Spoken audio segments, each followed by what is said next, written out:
ආයිබෝවන්. මට හිතුණා පුංචි දෙයක් ඔබත් එක්ක කතා කරන්න ඕනයි කියලා.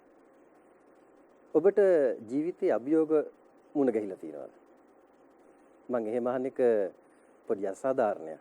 මොකද ජීවත් වෙනවා කියන්නේම අභියෝගයක්නේ. මම මෙහෙම අහුවොත් ඔබ මෙතෙක් මුණ දීලා තියෙන ප්‍රබලම අභියෝගය මොකද්ද? කොරෝනා? විභාගේ? නෑ. මීට වඩා ලොකු අභියෝග වලට ඔබට අනාගතයේදී මුහුණ දෙන්න වෙයි. ඔබට කවුද වැඩිපුරම අභියෝග කරන්නේ? මම හිතන්නේ ඔබට වැඩිම අභියෝග කරන්නේ ඔබේ හිත. දැන් මේ දවස්වල ඔබට කියාවි දැන් මේ කොරෝනා පොඩ්ඩක් මර්ධනය කළා අපිට පොඩි නිදහසක් ලබා දීලා තියෙනවා. යමු ගිහිල්ලා සෙල්ලම් කරමු කියලා. තව වෙලාවක ඔබට කියාවි ඔබ පාඩම් කරන වෙලාවට දැන් ඇති පාඩම් කළා. චුට්ටක් නිදාගමු කියලා. ඔබ මොකද කරන්නේ? අභියෝග ජය ගන්න ඔබ කරන්න ඕන එකම දෙයයි. ඒ මොකද්ද? අභියෝග වලට අභියෝග කරන්න. ඔබට පාඩම් කරන වෙලාවේ කිව්වොත් දැන් ඇති පාඩම් කළා.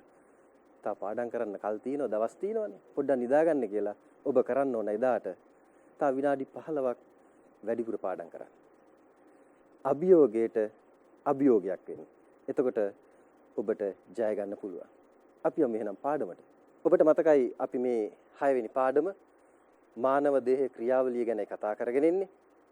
ඒ අනුව අපි මේ වෙනකොට පද්ධති කිහිපයක් කතා කරලා අවසానයි. අද අපිට කතා කරන්න තියෙන්නේ බහිස්රාවී ක්‍රියාවලිය. බහිස්රාවී ක්‍රියාවලිය. මොකද්ද මේ බහිස්රාවී ක්‍රියාවලිය කියලා කියන්නේ? දැන් අපි ඉපදිච්ච දවසේ ඉඳන්ම බහිස්රාවය කරනවානේ. බලමු අපි බහිස්රාවී ක්‍රියාවලිය කියන්නේ මොකද්ද කියලා. පරිවෘත්තීය ක්‍රියාවලදී නිපද වෙන නිෂ්ප්‍රයෝජන ද්‍රව්‍ය සිරුරෙන් බැහැර කරන එකට තමයි අපි කියන්නේ බහිස්රාවී ක්‍රියාවලිය කියලා. ඔබ දන්නවනේ? මම මේ වැදගත් වචන කිහිපය ඔබට වෙනම පාඨකින් දක්වලා තියෙනවා. පරිවෘත්තීය ක්‍රියාවලදී පරිවෘත්තීය ක්‍රියාවලදී නිෂ්පාදනය කරන නිෂ්ප්‍රයෝජන ද්‍රව්‍ය සිරුරෙන් බැහැර කිරීමේ ක්‍රියාවලියට අපි කියනවා බහිස්රාවී ක්‍රියාවලිය කියලා. දැන් අපි ඔබගෙන් ප්‍රශ්න අහුවාම මේකට අදාළ පිළිතුර දී අත්‍යවශ්‍ය වචන කීපය දැන් ඔබට මතකයි. පරිවෘත්තීය ක්‍රියාව, නිෂ්ප්‍රයෝජන ද්‍රව්‍ය, සිරුරෙන් බැහැර කිරීම. මේකට අපි කියනවා බහිස්රාවී ක්‍රියාවලිය කියලා. මොනවද මේ පරිවෘත්තීය ක්‍රියා කියලා කියන්නේ? ඔබට මතක ඇති පසුගිය පාඩම් මම කතා කරද්දී ශ්වසන පද්ධතිය එහෙම මේ පරිවෘත්තීය ක්‍රියා කියන්නේ මොනවද කියලා මම කතා කළා.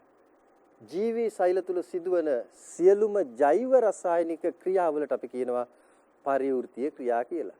ජීවී සෛල තුල සිදුවන සියලුම පරිවෘත්තීය ක්‍රියාවලට අපි කියනවා ජෛව රසායනික ප්‍රතික්‍රියා කියලා. සෛලීය ශ්වසනයේදී කාබන් ඩයොක්සයිඩ් වායුව සහ ජලය පිටකිරීමේ ක්‍රියාවලිය ජෛව රසායනික ක්‍රියාවලියක් බව ඔබට මම ශ්වසන පද්ධතියේදී කතා කළා. මතක ඇති. අද පාඩමට සම්බන්ධ වෙන අපේ දුවල පුතාලා ඉන්නවනම් මම පොඩ්ඩක් ඒ ගැන මතක් කරගෙන යන්න. ග්ලූකෝස් ඔක්සිජන් සමග ප්‍රතික්‍රියා කරලා කාබන් ඩයොක්සයිඩ් ජලය සහ ශක්තිය පිටකිරීමේ ක්‍රියාවක් අපි ශ්වසන පද්ධතියේදී කතා කළා. ඒකදී අපි කිව්වා මේක ජෛව රසායනික ප්‍රතික්‍රියාවක් කියලා. ඒකේ තුලිත රසායනික සමීකරණය දැන් ඔබට දැක් ගන්න පුළුවන්. දැන් මේ සිදුවන ආකාරය කොහොමද මේක සිදුවෙන්නේ? ඔබට දකින්න පුළුවන්. ග්ලූකෝස් අණුව ඔක්සිජන් එක්ක ප්‍රතික්‍රියා කළා ATP ඇඩිනෝසින් ට්‍රයිෆොස්ෆේට් හදනවා. මේ ඇඩිනෝසින් ට්‍රයිෆොස්ෆේට් කියන්නේ අධිශක්තිජනක ඒකකයක්. මේක ඇඩිනෝසින් ඩයිෆොස්ෆේට් බවට පත් වෙනවා. මේක ප්‍රත්‍යාවර්ත ප්‍රතික්‍රියාවක්. නැවත ADP බවට පත් වෙමින් කාබන් ඩයොක්සයිඩ් සහ ජලය පිට කරනවා. මේ බහිස්රාවී ක්‍රියාවලියදී එහෙනම් තව බහිස්රාවී ඵලයක් තමයි මොනවද? කාබන් ඩයොක්සයිඩ් ජලය. ඊළඟට බලමු ඊළඟ ක්‍රියාවලිය අක්මාවේදී සිදුවන ප්‍රෝටීන පරිවෘත්තීය ක්‍රියාවලියේදී යූරියා සහ යූරික් අම්ලය නිපදවීමේ ක්‍රියාවලිය. ඔබ දකින්න අක්මාව ප්‍රෝටීන අණුවක් වෙනවා. ඔන්න යූරියා සහ යූරික් අම්ලය නිෂ්පාදනය කරනවා. මේකත් දුවේ පුතේ පරිවෘත්තීය ක්‍රියාවක්. එහෙනම් මේ පරිවෘත්තීය ක්‍රියාවලින් තමයි බහිස්රාවී ද්‍රව්‍ය පිට වෙන්නේ. බහිස්රාවී ද්‍රව්‍ය පිට වෙන්නේ. හරි. මම මේ දැන් අපි ඔබට දැක ගන්න පුළුවන් මගේ පසුපසින් මේ ප්‍රාශ්වාස වාතය. ප්‍රාශ්වාස වාතයේ පෙනහළු තුල සිදුවන ප්‍රාශ්වාස ක්‍රියාවලියේදී ප්‍රාශ්වාස වාතයෙන් මොනවද? කාබන් ඩයොක්සයිඩ් පිට වෙනවා. ඒ වගේම ජල වාෂ්ප පිට වෙනවා. එහෙනම් බහිස්රාවීය ද්‍රව්‍යයන් දෙකක් අපිට ශ්වසනයේදී දැක ගන්න පුළුවන්. කාබන් ඩයොක්සයිඩ්, ජල වාෂ්ප. ඊළඟට අපිට දැක ගන්න පුළුවන් දහදිය. දහදිය කොහෙන්ද පිට වෙන්නේ? සම මගින්. සම මගින් දහදිය පිට වෙනවා. මොනවාද දහදියේ තියෙන්නේ? එහි තියෙනවා යූරියා, සෝඩියම් ක්ලෝරයිඩ්, ඒ වගේම ජලය, යූරික් අම්ලය. මේ අපි කතා කරේ ඔබ දන්න, ඔබ දැනගෙන තිබෙන බහිස්රාවීය ද්‍රව්‍ය කීපයක්. දැන් අපි සූදානම් අපේ ශරීරයේ බහිස්රාවීය ක්‍රියාවලිය සිදු කරන ප්‍රධාන ක්‍රියාවලිය පිළිබඳ කතා කරන්න. මිනිසාගේ මූත්‍රවාහිනී පද්ධතිය. මිනිසාගේ මූත්‍රවාහිනී පද්ධතිය. මේකට අපි කියනවා බහිස්රාවීය ක්‍රියාවලියේ ප්‍රධාන කාර්ය සිදු කරන්නේ මෙන්න මේ මූත්‍රවාහිනී පද්ධතිය. අපි බලමු මූත්‍රවාහිනී පද්ධතිය. ඔබට දැක් ගන්න පුළුවන් දුවේ පුතේ වෘක්ක. වෘක්ක කියන්නේ ඔබ සාමාන්‍යයෙන් දන්නවා වකුගඩු. ඊළඟට ඔබට දැක් ගන්න පුළුවන් වෘක්කීය ධමනිය. මේ රතු පාටින් ඔබට දැක් ගන්න පුළුවන් වෘක්කීය ධමනිය. ඊළඟට ඔබට දැක් ගන්න පුළුවන් වෘක්කීය ශිරාව. මේ නිල් පාටින් ඔබට දකින්න පුළුවන් මේ වකුගඩු හා සම්බන්ධව තියෙන වෘක්කය හා සම්බන්ධව තියෙන වෘක්කීය ශිරාව. ඊළඟට මහා ධමනිය. ඔබ දන්නවා හෘදේ සංස්ථානික මහා ධමනියෙන් ශරීරයේ පුරා පිරිසිදු රුධිරය ගෙනියනවා. ඒ මහා ධමනිය තමයි ඔබට මේ දැක් ගන්න පුළුවන්කම තියෙන්නේ. ඊළඟට අදර මහා ශිරාව. අදර මහා ශිරාව ඔබට දැක ගන්න පුළුවන්. ඊළඟට ඔබට මූත්‍ර වාහිනී මේ වෘක්ක මගින් පහළට එන වෘක්ක මගින් නිෂ්පාදනය කරන මූත්‍ර පහළට ගෙන යන ප්‍රධාන නාල දෙක අපි එකට කියනවා මූත්‍ර වාහිනී කියලා. ඊළඟට ඔබට දැක් ගන්න පුළුවන් දුවේ පුතේ මූත්‍රාශය. ඊළඟට ඔබට දැක් ගන්න පුළුවන් මූත්‍රාශය. ඊළඟට මූත්‍ර මාර්ගය. මූත්‍රාශය, මූත්‍ර මාර්ගය ඔබට දැන් දැක ගන්න පුළුවන්. හරි. දැන් මේ අපි කතා කළේ මේ මිනිසාගේ මූත්‍රවාහිනී පද්ධතියේ සම්පූර්ණ කොටස් ටික. අපි බලමු මේ මූත්‍රවාහිනී පද්ධතියේ ප්‍රධාන කොටස් මොනවද කියලා. ප්‍රධාන කොටස් පුතේ දුවේ වෘක්ක යුගල. අපිට තියෙනවා වෘක්ක යුගල. කොහෙද මේ වෘක්ක යුගල තියෙන්නේ?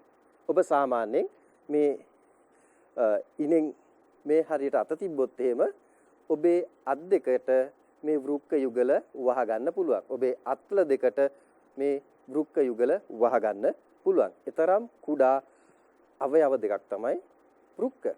ඒකට වෘක්ක යුගල අපට දැක් ගන්න පුළුවන්. ඊළඟට මූත්‍ර වාහිනී යුගල, මූත්‍රාශය, ඊළඟට මූත්‍ර මාර්ගය.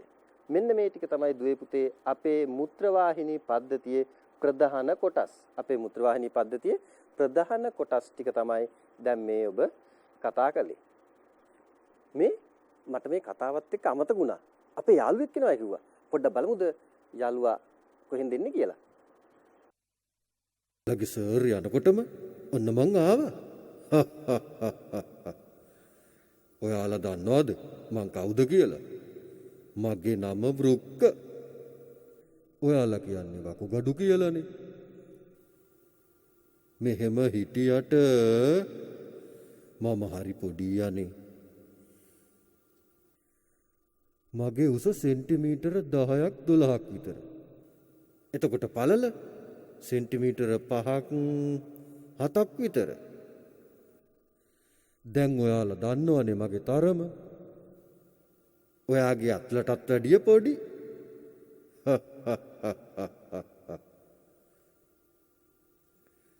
ඔයාලා හිතන්නේ මං පුංචි කියලානේ.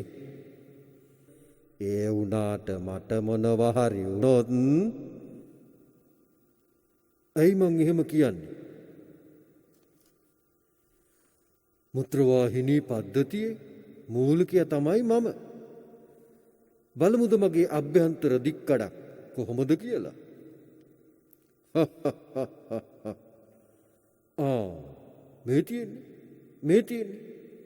මේ තියෙන්නේ ප්‍රාවරය.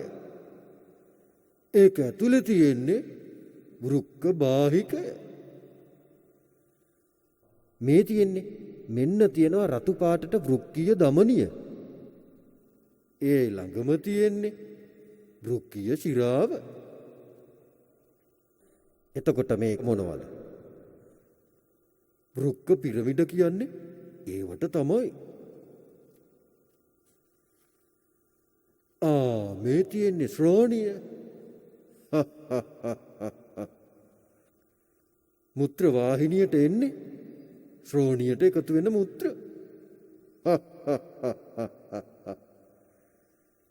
තවත් මගේ ඇඟ ඇතුළට යමුද?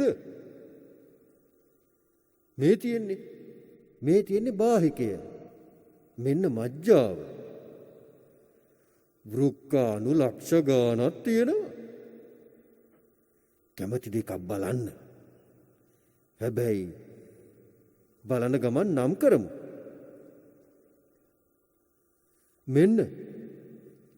මෙන්න මේ හරිය මටත් වරදිනවා. මේ දඟරයක් වගේ සංවලිතව තියෙන්නේ අවිදුර සංවලිත නාලිකාව. ඇයි අපි එහෙම කියන්නේ? බෝමන් ප්‍රාවරයට ළඟම තියෙන නිසා. වරද්ද ගන්න එපා. එතකොට මේ පහලට තොණ්ඩුවක් වගේ තියෙන්නේ ඒ මොකද්ද? හෙන්ලේ පුඩුව. දැන් මේ මගේ ඇඟේ වෘක්කාණුවේ ප්‍රාවරය පහලට තියෙන නාලයට කියනවා මේ තියෙන්නේ පේනව නේද? අවරෝහණ බාහුව. මේක අනිත් පැත්තට යනකොට ඒ කියන්නේ පහළ ඉඳන් ඉහළට යනකොට අපි කියනවා ආරෝහණ බාහුව කියලා.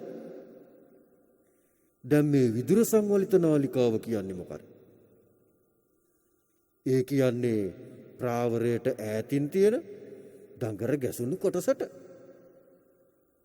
ඒකයි සම්බන්ධ වෙනවා සංග්‍රාහක නාලිකාවට. දැක්ක නේද යන පාර? මෙන්න තියෙනවා නිල් පාටට වෘක්කීය ශිරාව. මේ රතු පාටට තියෙන්නේ වෘක්කීය දමනිය.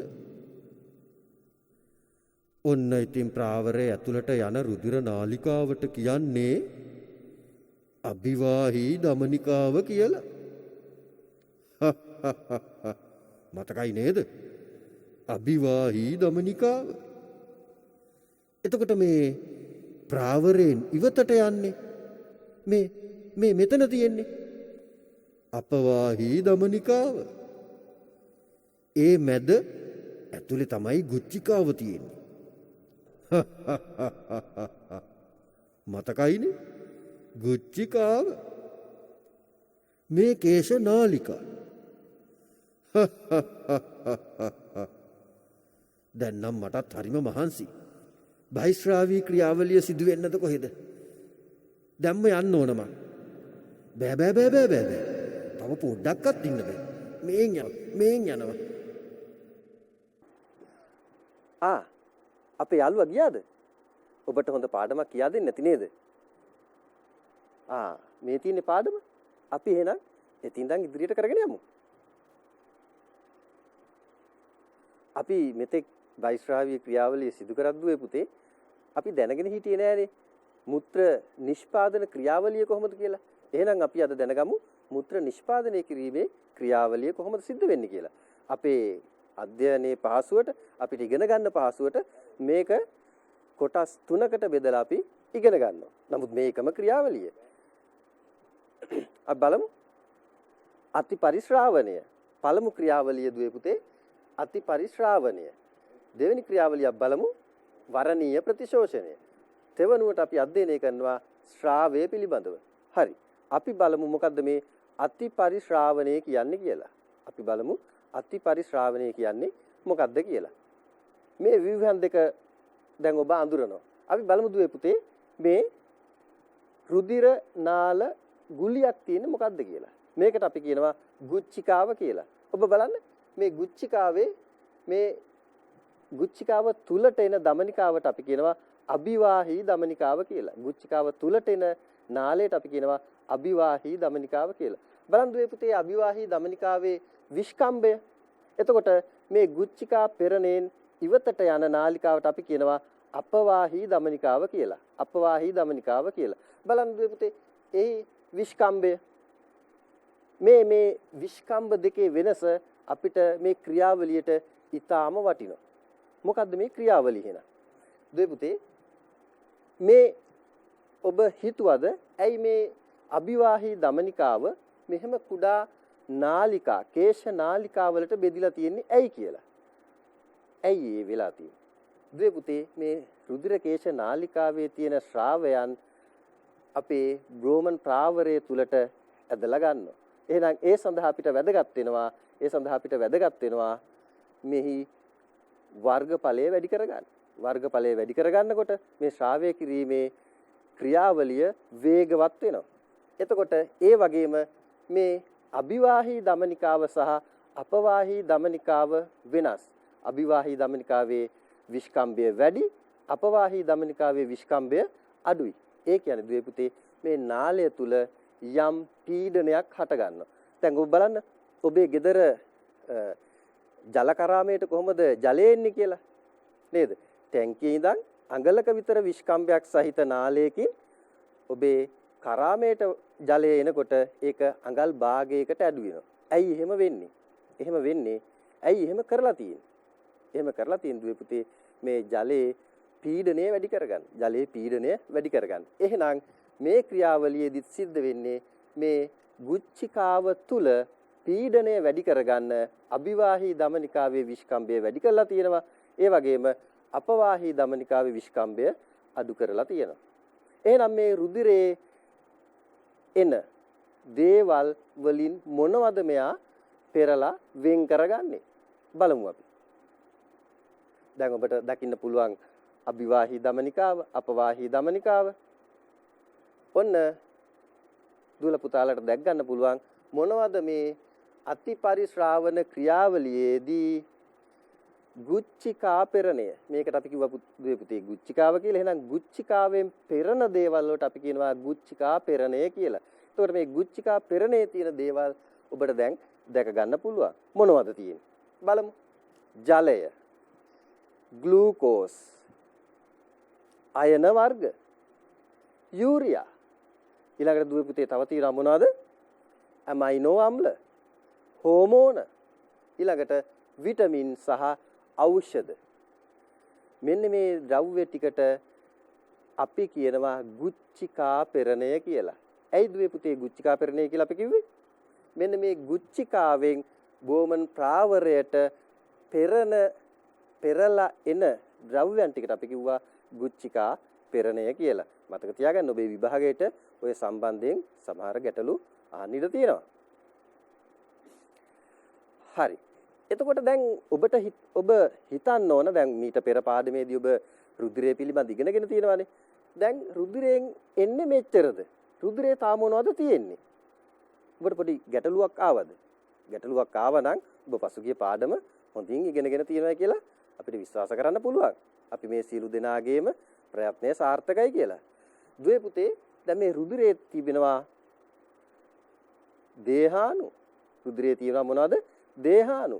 දැන් මේ දේහාණු පෙරිලා ගුච්චිකා පෙරණයට ඇවිල්ලා නැහැ.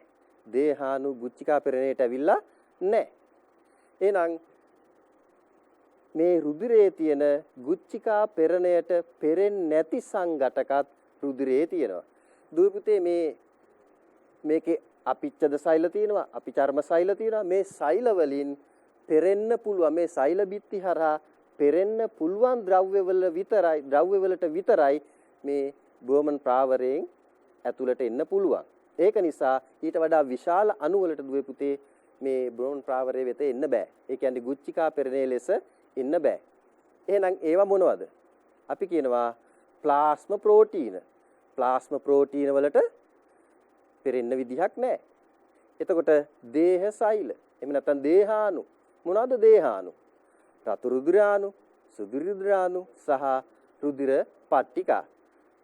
මෙන්න මේ කියපු රුධිරේ අඩංගු අනිකුත් සංඝටක වලට දුවේ පුතේ මේ ගුච්චිකා පෙරණයට එන්න බෑ. එහෙනම් ඔබෙන් ප්‍රශ්නයක් අසා විභාගයේදී ගුච්චිකා පෙරණයට නොපෙරෙන රුධිරේ තිබෙන සංඝටක මොනවද කියලා. ගුච්චිකා පෙරණයෙන් නොපෙරෙන රුධිරේ තිබෙන සංඝටක මොනවද කියලා ඇහුවොත් ඔබට ලියන්න පුළුවන් ප්ලාස්මා ප්‍රෝටීන, දේහාණු, රතු රුධිරාණු, සුදු රුධිරාණු සහ රුධිර පට්ටිකා.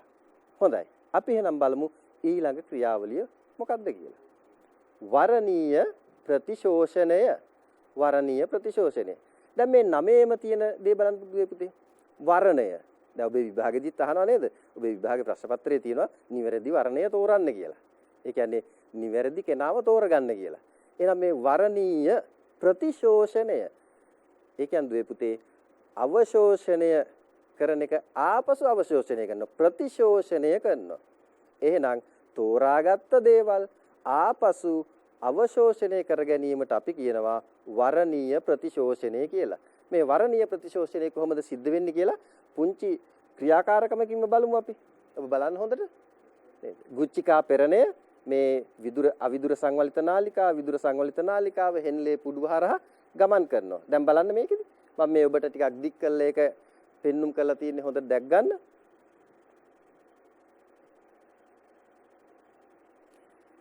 දැන් ඔබට පේනවා නේද දුවේ පුතේ. දැන් අපි බලමු එහෙනම් ගුච්චිකා පෙරණයෙන් ප්‍රතිශෝෂණය කරගන්න ද්‍රව්‍ය මොනවද කියලා. ගුච්චිකා පෙරණයෙන් ප්‍රතිශෝෂණය කරගන්න ද්‍රව්‍ය මොනවද කියලා අපි බලමු. බලන්න දුවේ පුතේ මේ හෙන්ලේ පුඩුව ගත්තාම හෙන්ලේ පුඩුවෙන් මේ රුධිර කේශනාලිකාවට නැවත අවශෝෂණය කරගන්න ද්‍රව්‍ය මොනවද? දුවේ පුතේ 95ක් ජලය ආපසු මෙයා අවශෝෂණය කරගන්නවා. එහෙනම් බෝමන් ප්‍රාවරයේදී නේද ගුච්චිකා පෙරණයෙන් එන ද්‍රව්‍ය මේ වෘක්කාණු තුල ආපසු අවශෝෂණය කරගන්නවා 95ක් ජලය. ඊළඟට ග්ලූකෝස් දුවේ පුතේ ග්ලූකෝස් 100%ක්ම අවශෝෂණය කරගන්නවා ආපසු. ඒ කියන්නේ මේ බෝමන් ප්‍රාවරයේ වරණීය ප්‍රතිශෝෂණය මගින් ආපසු මොකද කරන්නේ මේ ගුච්චිකා පෙරණයේ තියෙන ග්ලූකෝස් 100%ක් නැවත අවශෝෂණය කරගන්නවා. ඊළඟට යූරියා යූරියා කොටසක් නැවත අවශෝෂණය කරගන්නවා. යූරියා කොටසක්. ඊළඟට ඇමයිනෝ අම්ල. අන්න දුවේ පුතේ ඇමයිනෝ අම්ලත් ආපසු 100%ක්ම මෙයා ප්‍රතිශෝෂණය කරගන්නවා. එහෙනම් බලන්න ග්ලූකෝස් ඇමයිනෝ අම්ල කියන සංඝටක දෙක ආපසු මොකද කරන්නේ වරණීය ප්‍රතිශෝෂණය මගින් 100%ක් ප්‍රතිශෝෂණය කරගන්නවා. ඊළඟට ලවණ සහ විටමින් කොටසක් නැවත මොකද කරන්නේ දුවේ පුතේ ප්‍රතිශෝෂණය කරගන්නවා. හැබැයි පොඩි ප්‍රශ්නයක් තියෙනවා. මොකක්ද දන්නවද? දැන් සමහරුන්ගේ රුධිරයේ දුවේ පුතේ ග්ලූකෝස් ප්‍රතිශතය වැඩි. එතකොට මොකද කරන්නේ මේ ග්ලූකෝස් වලින් යම් ප්‍රමාණයක් මෙයා අවශෝෂණය කරගන්නේ නැහැ. ඒ ටික අපේ මුත්‍ර වලට එකතු වෙනවා. ඒක දුවේ පුතේ හොඳ වැඩක් නෙමේ, හොඳ ක්‍රියාවක් නෙමේ. එහෙම වුණොත් ඒක මේ වෘක්ක ආශ්‍රිතව තියෙන පොඩි ආබාධයක්. අපි ඒ ගැන කතා කරමු රෝග පිළිබඳ කතා කරද්දී. ඊළඟට ඔබට දැක් ගන්න පුළුවන් ශ්‍රාවය කියන ක්‍රියාවලිය. අපි බලමු ශ්‍රාවය කියන ක්‍රියාවලිය මොකද්ද සිද්ධ වෙන්නේ. දුවේ පුතේ දැන් අපි කතා කළා වෘක්කාණු ගැන කතා කළා. මේ වෘක්කාණු වල තියෙන රුධිර කේශනාලිකා ගැන කතා කළා. මේ වෘක්කාණුවට අයිති රුධිර කේශනාලිකා හැර තවත් කේශනාලිකා මේ වෘක්කයේ තුල තිබෙනවා. මේ වෘක්කයේ තුල තවත් රුධිර කේශනාලිකා ගොඩක් තියෙනවා. මේ වෘක්ක තුල තියෙන වෙනත් රුධිර කේශනාලිකාවල තියෙන සංඝටක මෙයා අවශෝෂණය කරගන්නවා. ඒ ක්‍රියාවට අපි කියනවා දුවේ පුතේ ශ්‍රාවය කියලා. ඒවට ඒ සංඝටක වලට අපි කියනවා ශ්‍රාවය කියලා. අපි බලමුද මොනවද එයා ශ්‍රාවය මගින් අවශෝෂණය කරගන්නේ කියලා. බලන්න දුවේ පුතේ හයිඩ්‍රජන් අයන, ඊළඟට ඇමෝනියම් අයන, ඊළඟට පොටෑසියම් අයන. මෙන්න මේ අයන වර්ග තුන මතක තියාගන්න පුළුවන් ඔබට නේද? මොනවාද? හයිඩ්‍රජන් අයන, ඇමෝනියම් අයන, පොටෑසියම් අයන. ඒ වගේම ඔබට දැක ගන්න පුළුවන් ඖෂධ, විටමින් B සහ ක්‍රියටිනින්. ඖෂධ, විටමින් B සහ ක්‍රියටිනින් ශ්‍රාවය මගින් අවශෝෂණය කරගන්නවා. දැන් විභාගෙදි සමහර විට ප්‍රශ්නයක් අහන්න පුළුවන් නේද? ශ්‍රාවය මගින් අවශෝෂණය කරගන්න සංඝටක දෙකක් තුනක් ලියන්න කියලා. එහෙනම් ඔබට පුළුවන්කම තියෙන්න ඕන නේද? ආපසු බලමු අප පොඩ්ඩක්. හයිඩ්‍රජන් අයන, ඇමෝනියම් අයන, පොටෑසියම් අයන, ඒ වගේම ඖෂධ, විටමින් B සහ ක්‍රියටිනින් තමයි මේ ශ්‍රාවය මගින් වෘක්කාණුවට අවශෝෂණය කරගන්නේ. අවශෝෂණය කරගන්නේ. හරි. දැන් බලමු දුවේ පුතේ මේ දැන් ඔන්න අපි මුත්‍ර නිෂ්පාදන ක්‍රියාවලිය හඳුනාගෙන ඉවරයි. මුත්‍ර නිෂ්පාදන ක්‍රියාවලිය හඳුනාගෙන ඉවරයි. මතකනේ ක්‍රියාවලිය ටික නේද? ඔබට මතකයිනේ. මොකද්ද මේ ක්‍රියාවලිය තුන කියලා? හරි. දැන් අපි බලමු එහෙනම් මේ ක්‍රියාවලිය තුනෙන් නිෂ්පාදනය වන මුත්‍ර වලට මොකද වෙන්නේ කියලා. මුත්‍ර බැහැර කරන්නේ කොහොමද කියලා. හරි. ඔබට දැන් දකින්න පුළුවන් මුත්‍ර වාහිනී යුගල, මුත්‍ර මාර්ගය සහ මුත්‍රාශය සහ මුත්‍ර මාර්ගය. දැන් මොකද වෙන්නේ? ඔන්න සංග්‍රාහක නාලිකා මගින් මුත්‍ර එකතු කරගෙන ශ්‍රෝණිය කරා යොමු කරනවා. මේ දුවේ පුතේ ශ්‍රෝණිය කිව්වේ මොකටද? අර වෘක්කයේ ඇතුලේ තිබුණ පුනීලාකාර කොටසට අපි කියනවා ශ්‍රෝණිය කියලා. මේ සංග්‍රාහක නාලිකා වලින් එකතු කරගෙන එන මුත්‍රා මොකද කරන්නේ? මේ ශ්‍රෝණියට යොමු කරනවා. ශ්‍රෝණිය මගින් මොකද කරන්නේ? මේ මුත්‍ර වාහිනී යුගල හරහා අරගෙන එනවා කොහෙටද දුවේ පුතේ? මෙන්න මේ මුත්‍රාශයට. මේ මුත්‍රාශයට. බලමු අපි නේද? ශ්‍රෝණියේ සිට මුත්‍ර වාහිනී මගින් මුත්‍රාශය දක්වා රැගෙන එයි. ඊළඟට මොකද වෙන්නේ? ප්‍රත්‍යස්ත මල්ලක් වැනි විව්‍යයක් කරන මුත්‍රාශය තුල తాවකාලිකව ගබඩා කරගනි. දුවේ පුතේ මේ මුත්‍රාශය කියන මල්ල ප්‍රත්‍යස්තයි. ප්‍රත්‍යස්තයි කියන්නේ ඇදෙනවා නැවත තිබුණු තත්වයටපත් වෙනවා. ඒ කියන්නේ මේ මුත්‍රාශයේ අභ්‍යන්තර බිත්ති හැදිලා තියෙන දුවේ පුතේ සිනිඳු පේශි සෛල වලින්. සිනිඳු පේශි සෛල වලින්. එහෙනම් මේ සිනිඳු පේශි සෛල වලින් හැදුණු මුත්‍රාශය මොකද වෙන්නේ? මුත්‍ර එකතු වෙනකොට මේක විස්තරණය වෙනවා. ඊට පස්සේ මොලේ මේ මුත්‍රාශය පිරුණාට පස්සේ පණිවිඩයක් යවනවා කොහෙටද දුවේ පුතේ? මොලේට. ඔන්න දැන් මුත්‍රාශය පිරීලා තියෙන්නේ. දැන් එහෙනම් මුත්‍ර බැහැර කරන්න කියලා. දැන් අපි මොකද කරන්නේ? ඒ වෙලාවට සුදුසු තැනක් බලලා මුත්‍ර බැහැර කරන්න ඕන. නැත්තම් මොකද වෙන්නේ? දැන් මුත්‍ර මල්ල පිරීලා තියෙන්නේ හොඳටම. දැන් අපි ගණන් ගන්න නැතුව යනවා. දුවේ පුතේ අපි ඇවිදිනකොට බැරි වෙලාවත් ගලක පැටිලා වැටුනොත් එහෙම වැටිලා මුත්‍රාශය පිපුරුනොත් අන්න ලොකු හානියක් අපේ ජීවිතේට සිද්ධ වෙන්න පුළුවන්. ඒක නිසා කලට වෙලාවට මුත්‍ර බැහැර කරන්න ඕන. හරි. ඊළඟට අපි බලමු මුත්‍රවල සංයුතිය. මේ මුත්‍රවල මොනවද අඩංගු වෙන්නේ? මුත්‍රවල මොනවද තියෙන්නේ? මම ඔය ඉස්සෙල්ලා ඔබට කියලා ඇති නේද? අපේ දේහය තුල තියෙන ඕනම තරලයක වැඩිපුරම තියෙන්නේ බය නැතුව කියන්න පුළුවන් මොනවද දුවේ පුතේ? ජලය. එහෙනම් මුත්‍රවලත් සංයුතිය සාමාන්‍ය වශයෙන් ගත්තාම 95ක් තියෙන්නේ ජලය. 95ක් තියෙන්නේ මොනවද දුවේ පුතේ? ජලය. ඊළඟට යූරියා තිබෙනවා 102ක්. යූරියා තියෙනවා 102ක්. ඊළඟට දුවේ පුතේ තියෙනවා ලවණ. ලවණ වර්ග තියෙනවා 102ක්. දැන් ඔන්න 100%ම හරි. නේද? තවත් තියෙනවා. බලමු අපි. මොනවද දුවේ පුතේ? ක්‍රියටිනින් සහ යූරික් අම්ලය. ක්‍රියටිනින් සහ යූරික් අම්ලය. දැන් ඔබට මතකයිනේ යූරික් මේ ක්‍රියටිනින් කොහෙන්ද අවශෝෂණය කරගත්තේ කියලා? නේද? ශ්‍රාවය කියන ක්‍රියාවලියේදී තමයි මේ ක්‍රියටිනින් අවශෝෂණය කරගත්තේ. ඊළඟට දැන් බලමු යූරික් අම්ලය. දුවේ පුතේ අපේ ශරීරයේ යූරික් අම්ලය නැති හා සමානයි. මං කියන්නේ යූරික් අම්ලය කොහෙද තියෙන්නේ කියලා. ඔබ දැකලා ඇති.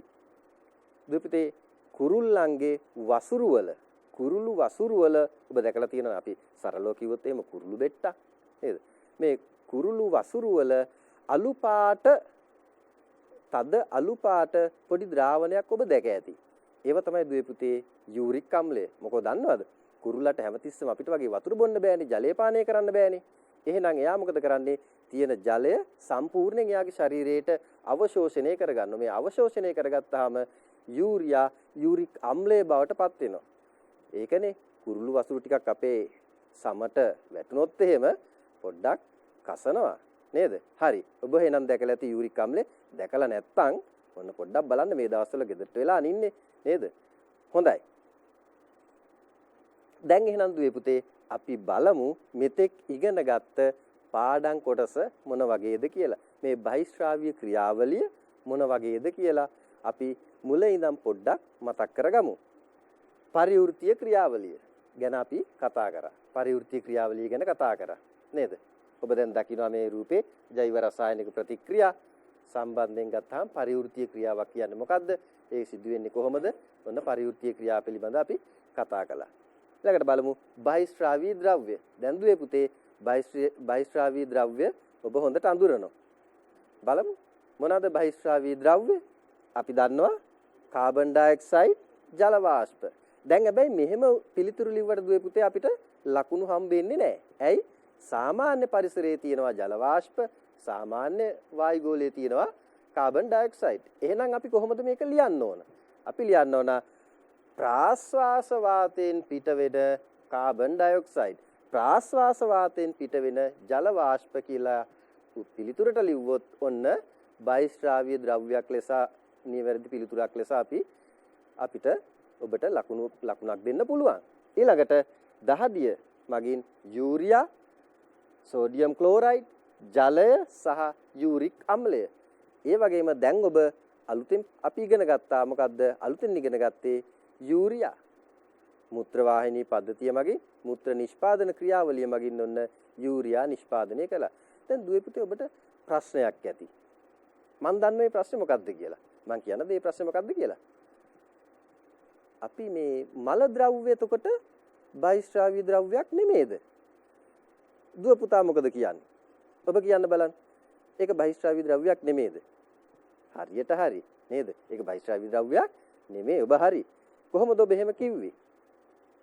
මල ද්‍රව්‍ය කියන්නේ දුවේ පුතේ පරිවෘත්තීය ක්‍රියාවලින් නිෂ්පාදනය කරන අපද්‍රව්‍යයක් නෙමේ. පරිවෘත්තීය ක්‍රියාවකින් නිෂ්පාදනය කරන අපද්‍රව්‍යයක් නෙමේ. ඒක නිසා අපි ඒකට කියනවා මල බහිශ්‍රාවී ද්‍රව්‍යයක් නොවේ. මොකද ආහාර ජීර්ණයේ අන්තඵලයක් තමයි දුවේ පුතේ මල ද්‍රව්‍ය කියලා කියන්නේ. මොකද මේක අපි වඩා කියන්නේ කොච්චර කිව්වත් විභාගෙදී මේකට ඔබ වැරදියට පිළිතුරු ලියනවා. වැරදියට ලියන්න විභාගෙදිත් ඒ ප්‍රශ්නේම අහනවා. හරි? එහෙනම් දැන් ඔබ ඒකේ නිවැරදි පිළිතුර දන්නවා. ඊට පස්සේ මුත්‍ර වාහිනී පද්ධතිය. අපි ඉගෙන ගත්තා මුත්‍ර වාහිනී පද්ධතිය. දැන් ඔබට මෙතන පේනවා නේද? තිරේ දිස් වෙනවා බලන්න. වෘක්ක යුගල, මුත්‍ර වාහිනී යුගල, මුත්‍ර මාර්ගය සහ මුත්‍රාශය.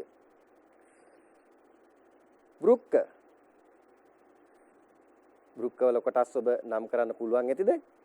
ඊළඟට බලමු වෘක්කාණු. අන්න වෘක්කාණුවේ කොටස් අපේ යාළුවනේ ඔබට කියා දුන්නේ නේද? අපේ යාළුවා ඔබට කියා දුන්නා. ඒක නිසා ඔබ ඒක දැන් හොඳට මතක ඇති. ඊළඟට මුත්‍ර නිපදවීමේ ක්‍රියාවලිය. මුත්‍ර නිපදවීමේ ක්‍රියාවලිය.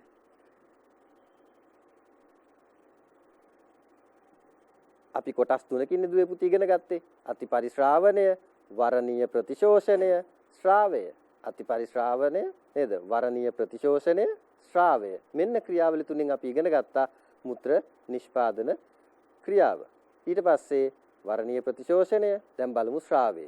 එහෙනම් දැන් මම කැමතියි ඔබත් එක්ක පොඩි ප්‍රශ්න කීපයක් කතා කරන්න. දැන් ඔබලා සූදානම් නේද? අපේ දූල පුතාලා දැන් අපේ යාළුවෝ වෙලා දැන් ඔන්න පොත්පත් ටික අරගෙන පෙළ පොත එහෙම ළඟ තියාගෙනයි දැන් මේ කතා කරන්නේ. පෑනක් පොතක් දැන් ළඟ තියෙනවා ලියා ගන්න. එහෙනම් අපි ප්‍රශ්න කීපයක් සාකච්ඡා කරමු. ඊටාම වේගෙන්. පළවෙනි ප්‍රශ්නේ දුවේ පුතේ මුත්‍ර නිෂ්පාදන ක්‍රියාවලියේ ආකාර තුන නම් කරන්න. දෙවෙනි ගැටලුව නිරෝගී පුද්ගලයෙකුගේ මුත්‍රවල වැඩිපුරම අඩංගු සංඝටකය කුමක්ද? තුන්වෙනි ප්‍රශ්නය ගුච්චිකා පෙරණයට ඇතුල් නොවන රුධිරයේ ඇති සංඝටක මොනවාද? හතරවෙනි ප්‍රශ්නය වරණීය ප්‍රතිශෝෂණයේදී රුධිර නාල මගින් සම්පූර්ණයෙන්ම නැවත අවශෝෂණය කරගන්නා සංඝටක දෙකක් නම් කරන්න. පස්වෙනි ප්‍රශ්නය ශ්‍රාවය මගින් අවශෝෂණය කරගන්නා සංඝටක තුනක් නම් කරන්න. දුපුතේ තප්පර කීපයක් අරගෙන ඔකට පිළිතුරු ලියනවද? හරි. එහෙනම් අපි බලමු. ඔබ ලියපු පිළිතුරු නේද? ලියන්නත් ඉස්සෙල්ලා දැන් හිතින් ටක් ගාලා ඔයකොල්ලෝ පිළිතුරු කියනවා ඇති ලියනවට වඩා නේද? හරි. එහෙනම් අපි බලමු ඔබ හිතපු පිළිතුර ඔබ ලියන්න හිතපු පිළිතුර හරිද කියලා. මුත්‍ර නිෂ්පාදන ක්‍රියාවලියේ ආකාර තුන නම් කරන්න. පුතාලා දැන් දුවලා හොඳටම දන්නවා නේද? අතිපරිශ්‍රාවණීය වර්ණීය ප්‍රතිශෝෂණය සහ ශ්‍රාවය. නිරෝගී පුද්ගලයෙකුගේ මුත්‍රවල වැඩිපුරම අඩංගු සංඝටකය මොනවද පුතේ? වැඩිපුරම අඩංගු සංඝටකය තමයි ජලය. ජලය. හරි. ඊළඟට අපි බලමු තුන්වෙනි ප්‍රශ්නය. තුන්වෙනි ප්‍රශ්නය මම ඔබෙන් ඇහුවේ ගුච්චිකා පෙරණේට ඇතුල් නොවන රුධිරේ ඇති සංඝටක මොනවද කියලා. මම ඔබට කිව්වනේ නේද? ප්ලාස්මා ප්‍රෝටීන, දේහාණු කියන්නේ දුවේ පුතේ රක්තාණු, ශ්වේතාණු සහ පට්ටිකා. මේ ප්ලාස්මා ප්‍රෝටීන කිව්වහම දුවේ පුතේ ප්ලාස්මා ප්‍රෝටීන වල ප්ලාස්මා ප්‍රෝටීනයක් ලෙස අපි හඳුන්වා දෙනවා ඇල්බියුමින්. ඇල්බියුමින් ප්ලාස්මා ප්‍රෝටීනයක් ලෙස අපිට හඳුනා ගන්න පුළුවන් රුධිරයේ තියෙන ඇල්බියුමින්. ඔය දැන් වෙරළු තියෙනවා නේද? මේ කාලේ වෙරළු ගෙඩි තියෙන කාලේ වෙරළු වල දුවේ පුතේ මේ ඇල්බියුමින් ඔබට දැක බලා ගන්න පුළුවන්. ඊළඟට වරණීය ප්‍රතිශෝෂණයේදී රුධිර නාල මගින් සම්පූර්ණයෙන්ම නැවත අවශෝෂණය කරගන්නා සංඝටක දෙකක් නම් කරන්න. වරණීය ප්‍රතිශෝෂණයේ ක්‍රියාවලියේදී දුවේ පුතේ මොනවද? ග්ලූකෝස් සහ ඇමයිනෝ අම්ල තමයි සම්පූර්ණයෙන්ම අවශෝෂණය කරගන්නා සංඝටක දෙක. ඊළඟට ශ්‍රාවය මගින් අවශෝෂණය කරගන්නා සංඝටක තුනක් නම් කරන්න. මම දුවේ පුතේ සංඝටක 6ක් ඔබට දීලා තියෙනවා. මේ 6න් තුනක් මතක තියාගන්න නේද? මොනවද? හයිඩ්‍රජන් අයන තියෙනවා, ඇමෝනියම් අයන තියෙනවා, පොටෑසියම් අයන තියෙනවා, ඖෂධ, විටමින් B සහ ක්‍රියටිනින්. ඔබට මතක තියාගන්න ලෙහෙසි කීපයක් ඔබ මතක තියාගන්න. දැන් ඉතින් හැම පද්ධතියක් ගැනම කතා කරද්දී ඔබට පුරුදුයි නේද? ඊළඟට මොකද්ද අපි කතා කරන්නේ කියලා. මොකද්ද කතා කරන් තියෙන්නේ? රෝග ගැන. රෝග ගැන. බලමුද අපි එහෙනම් රෝග ගැන කතා කරලා. මුත්‍රවාහිනී පද්ධතිය ආශ්‍රිත රෝග. වෘක්ක අකර්මණ්‍ය වීම. වෘක්ක අකර්මණ්‍ය වීම. බලන්න දුවේ පුතේ. වෘක්ක අකර්මණ්‍ය වීමට හේතු මොනවද? බලන්න. ශුද්‍රජීවි ආසාදන. බැරලෝහ මොනවද දුවේ පුතේ? බැරලෝහ කියන්නේ රසදිය, ආසනික්, කැඩ්මියම්, ඒ වගේම අපි මේ කෘෂි රසායනික ද්‍රව්‍ය වලින් පොළවට අවශෝෂණය කරගෙන තිබෙන දේවල් අපි ආහාරයට ගැනීම තුලින් මේ බැරලෝහ අපිට ආහාර ජීර්ණ පද්ධතිය හරහා ගමන් කළා මේ වෘක්කවලට එනවා. එතකොට ඔබ දන්නවා මේ වග්ගඩු ආසාදන වැඩිපුරම තියෙන්නේ රජරට ගොවි බිම් ආශ්‍රිතව කියලා. හරි.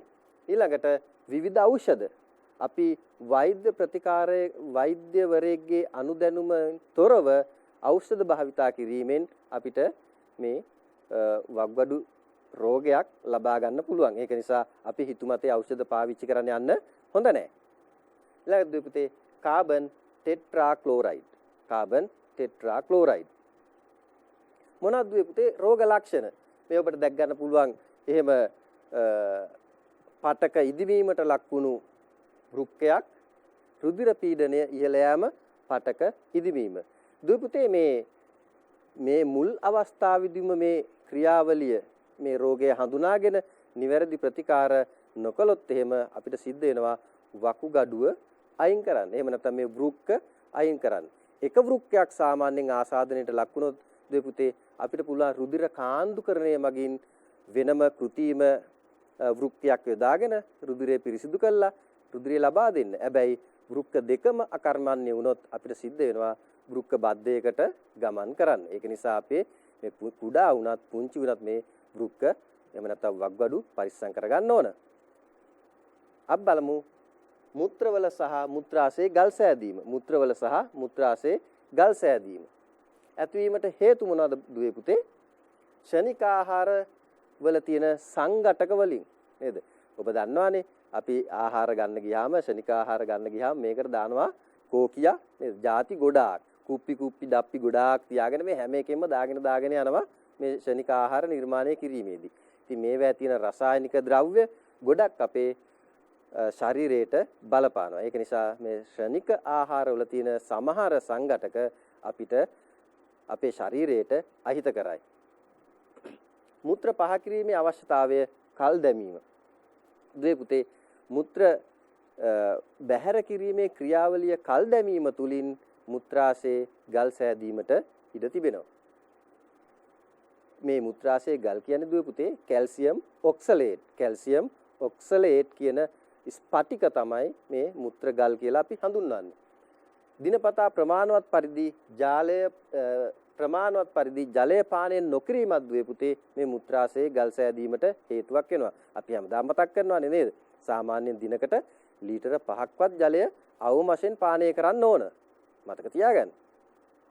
රෝග ලක්ෂණ මුත්‍ර වාහිනී දැඩි වේදනාව, මුත්‍ර මාර්ගයේ දැඩි වේදනාව අපිට මේ මුත්‍ර ගල් සෑදුනහම දුවේ පුතේ සිද්ධ වෙනවා. ඊළඟට නෙප්‍රයිටිස් එහෙම නැත්නම් වෘක්ක ප්‍රදාහය. මොකද දුවේ පුතේ වෘක්ක ප්‍රදාහය කියන්නේ බලමු අපි. මේ තියෙන්නේ හොඳ වෘක්කයක්.